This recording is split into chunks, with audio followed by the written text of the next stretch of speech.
mais apareceria ao lado de uma imagem católica. E eu continuo a orar, e eu continuo a chorar diante de Deus, e aproximava-se das 6 horas da manhã. Alguma coisa dizia dentro de mim: Sidney, pastor Sidney, só há uma pessoa que pode lhe explicar tudo o que está acontecendo. É o padre dos católicos. Eu disse: o padre não. Qualquer outra pessoa, menos um padre. Eu cansei de dirigir culto com quilos de som nas praças em frente à igreja católica.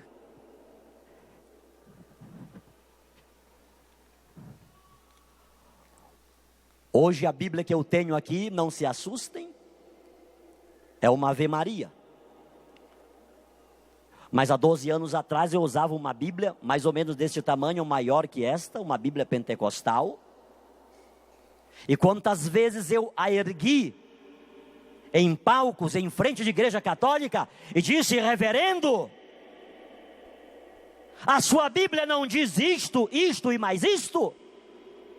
No livro tal, capítulo tal e versículo tal, não diz isto? Quantas vezes eu entrei na casa de católicos e os fiz quebrar imagens? Eu nunca quebrei uma imagem católica, mas eu fiz católicos quebrar imagens com as próprias mãos. Eu vi católicos destruir oratórios inteiros. Eu vi católicos quebrar imagens, enterrar no quintal ou colocar num saco para ser levado pelo carro do lixo.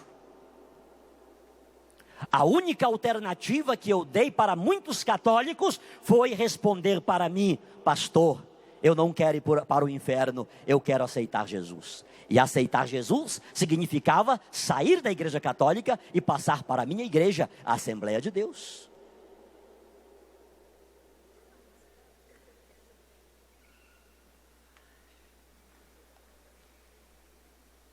E aquela voz se foi fortalecendo dentro em mim, dizendo: é o padre. O padre não. Eu não gostava de padre. Eu dizia que os católicos só eram errados por causa dos padres que não ensinavam a verdade para o povo.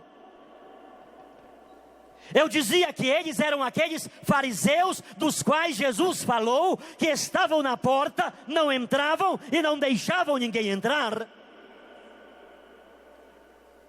Mais que isso, eu dizia que o Papa era o anticristo, o falso profeta. E aquela voz foi dizendo: mas é o padre. Já se aproximava das 6:30 da manhã, tomei um banho, aprontei-me, e pela primeira vez na vida, dirigia-me a uma igreja católica. Ao chegar à frente daquela igreja, informaram-me que o padre só chegaria por volta das 9 da manhã, uma vez que fora celebrar em uma comunidade. Pediram que eu aguardasse dentro da igreja, o que eu não quis fazer, porque não queria me contaminar dentro da igreja dos católicos. Fiquei lá na porta, e escutei um barulho dentro da igreja, e eu aproximei-me da porta, para ver o que estava acontecendo dentro da igreja. Não consegui ver muita coisa dentro da igreja. Tudo que avistei lá no fundo foi uma luz vermelha. E naquele momento, escandalizado, meu Deus, é por isso que os católicos são do jeito que são? Até luz vermelha tem dentro da igreja deles? Lá no meu estado, Pará, luz vermelha é 2 coisas apenas. Mas o sol estava muito forte. Eu entrei e sentei no primeiro banco próximo à porta. E uma vez sentado, consegui ver o que estava acontecendo. Próximo ao altar, estava uma pequena mesa coberta com uma toalha branca. E sobre aquela mesa estava um objeto grande, dourado, era uma âmbula, mas eu não sabia o que era. Aquelas poucas senhoras que lá estavam, ajoelhadas, estendiam as mãos na direção daquela âmbula e chamavam de Jesus para aquilo. Jesus, nós te amamos, nós te louvamos, nós te adoramos, faziam pedidos para Jesus. E tinha uma senhora que chorava muito, e eu então mais uma vez sarcasticamente ponderei: meu Deus, como se não bastasse esse monte de imagens que os católicos adoram, veja agora quem é o Jesus dos católicos. É uma panela, só porque eu acho que é de ouro. Isso era eu, irmãos. Isso é apenas para dizer-vos o tamanho da minha ignorância, que eu falava da Igreja Católica sem dela nada conhecer. Já sei porque Deus me trouxe aqui. Era para eu ver esta cena ridícula, ir lá e dizer para essas senhoras que isso nunca foi, não é e jamais será Jesus. Ou elas aceitam Jesus de verdade, ou elas irão todas para o inferno. E eu, cheio do meu eu, cheio da minha prepotência, da minha arrogância, cheio dos meus arrazoados, tomei o corredor central e vim.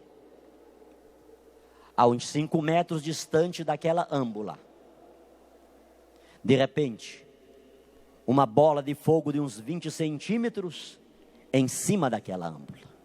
Fogo puro. Não sei se era imaginação minha ou se de fato aquilo aconteceu. Parece que aquela bola de fogo, ela saía de cima da âmbula uns meio metro e voltava na minha direção. Lá o pastor Sidney ficou. Nem um passo mais para frente. Era uma vontade de dar glória a Deus. Era uma vontade de dar aleluia. Era uma vontade de falar línguas estranhas. Mas eu tinha certeza que estava dentro de uma igreja católica. E eu, como pastor, dizia que o Jesus dos católicos era um Jesus morto. Ele não andava, ele não falava, ele não ouvia, ele não pegava, ele estava pregado na cruz. E ele não podia fazer nada pelos católicos. Consequentemente, ninguém poderia sentir a presença de Jesus dentro de uma igreja católica. E aquele meu paradigma agora estava sendo quebrado. Agora eu estava sendo fulminado. Mas diante daquele desejo, daquela vontade de glorificar ao Senhor, o meu arrazoado, o meu preconceito, o meu paradigma era muito maior. E eu resisti em não glorificar ao Senhor, em não dar um glória a Deus, em não dar um aleluia, em não louvar ao Senhor dentro de uma igreja católica.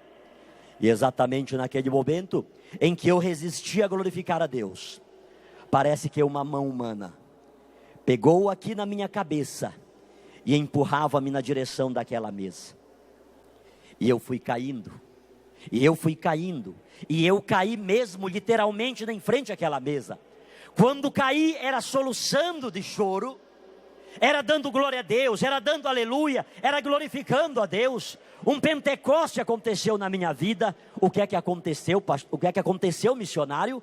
Aconteceu que no dia 16 de dezembro de 1998, o primeiro dia em que entrei em uma igreja católica, Deus me fez ter a maior de todas as certezas de minha vida. E essa certeza eu tenho pregado e testemunhado no Brasil, de norte a sul, de leste a oeste, para poucas pessoas e para muitas pessoas. Que certeza é essa, missionário? Que Jesus Cristo, Ele sempre esteve vivo, com poder e grande glória dentro da Igreja Católica Apostólica Romana.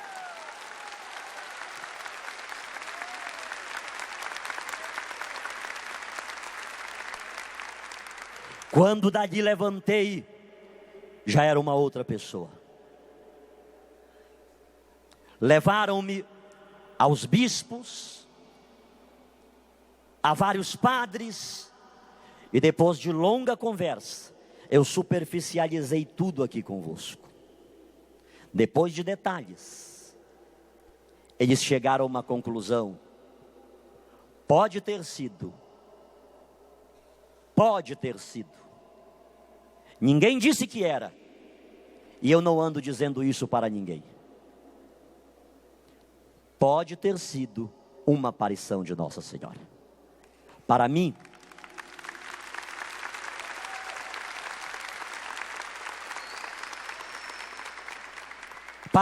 isso é o que menos importa.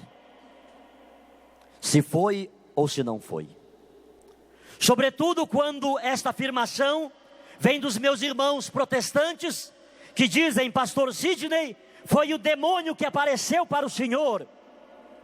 Eu chego a dizer hoje: bendito seja Deus por esse demônio que apareceu para mim, porque esse demônio fez com que eu me curvasse diante da presença real de Jesus, em corpo, sangue, alma e divindade, e aceitasse Maria, mãe de Jesus, como minha mãe também.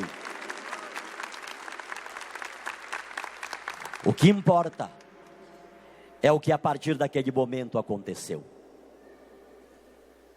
Dificuldades, provações. Ganhei o catecismo da Igreja Católica. O bispo disse: se o senhor quiser saber alguma coisa sobre a nossa igreja, leia este livro. Me deu um terço e me deu um crucifixo. E dentro de um mês eu li o catecismo da Igreja Católica, com a Bíblia ao lado, olhando aquelas referências bíblicas que estão no catecismo.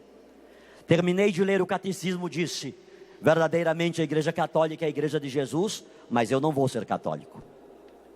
Vou continuar na minha igreja. Porém, este ensinamento do catecismo, que é bíblico, eu vou ensinar para os meus irmãos da Assembleia de Deus. Porque muitos deles enchem a boca dizendo que foram católicos, foram sacristãos, foram coroinha, foram ministros de Eucaristia, foram catequista, mas na verdade nunca aprenderam nada a respeito da Igreja Católica. E eu então comecei a ensinar isso para o povo. É justamente em meio desse ensinamento que comecei a dizer para as pessoas que os católicos não adoravam imagens, que a Bíblia católica não era uma Bíblia falsa, que o Papa é sim um querer de Deus instituído por Cristo. Diante desse ensinamento, chamaram-me à convenção a que pertencia para eu retratar-me. Ou eu deixava de pregar sobre Maria, ou eu seria disciplinado, seria afastado de minhas atividades pastorais. Diante daqueles 50 obreiros, entre pastores, presbíteros e diáconos, eu disse: pastores, se não há outro jeito, saibam os senhores, que entre o continuar a pregar o sim que Maria deu ao projeto de Deus, e entre o continuar a ser pastor protestante, a partir de agora, eu estou deixando de ser pastor protestante, para ser católico apostólico romano, e continuar a pregar o sim que Maria deu ao projeto de Deus.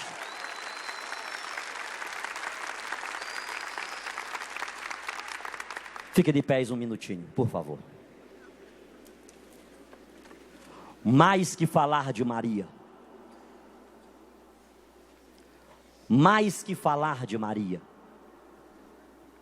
sobretudo a partir da teologia, a partir da Bíblia, é viver com Maria. Mais que falar de Maria, é tê-la como mãe, é tê-la como intercessora. Não é mérito meu, desculpem-me, que não fiz aqui nenhuma coisa nem outra agora. Mas as pregações que tenho feito por esse Brasil, não são méritos meu. Não são méritos daquilo que estudei teologicamente na Igreja Católica uma outra vez. Não é mérito de eu ter um bispo como Dom José Luiz Ascona, que viver com ele 1 hora é passar um retiro espiritual, sobretudo lá no Marajó.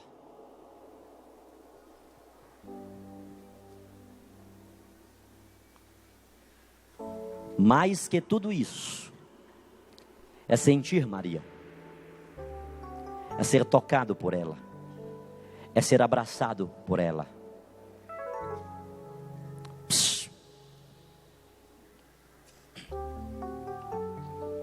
Neste livro, que não tenho à venda nenhum dos dois, há um testemunho de uma protestante pentecostal. A propósito, a minha querida mamãe, professora Elza.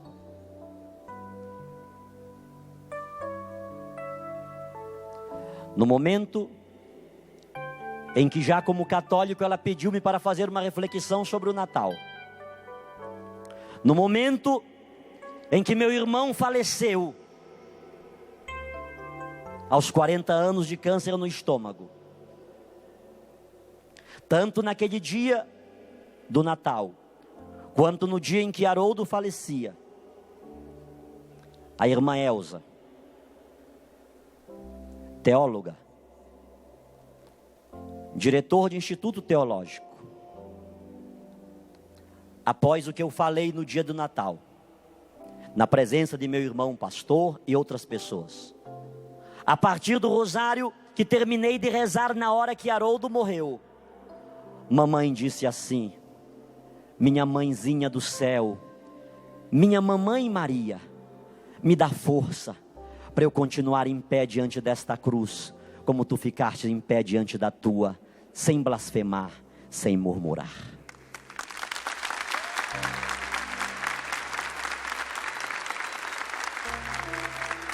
Minha mãe continua na Assembleia de Deus, mas aquela mesma mulher que me expulsou de sua casa, quando me tornei católico, ela abraçou-me, pediu-me perdão e disse: meu filho, continua na igreja católica, porque nós sabemos, eu sei teologicamente, foi de lá que todos nós saímos.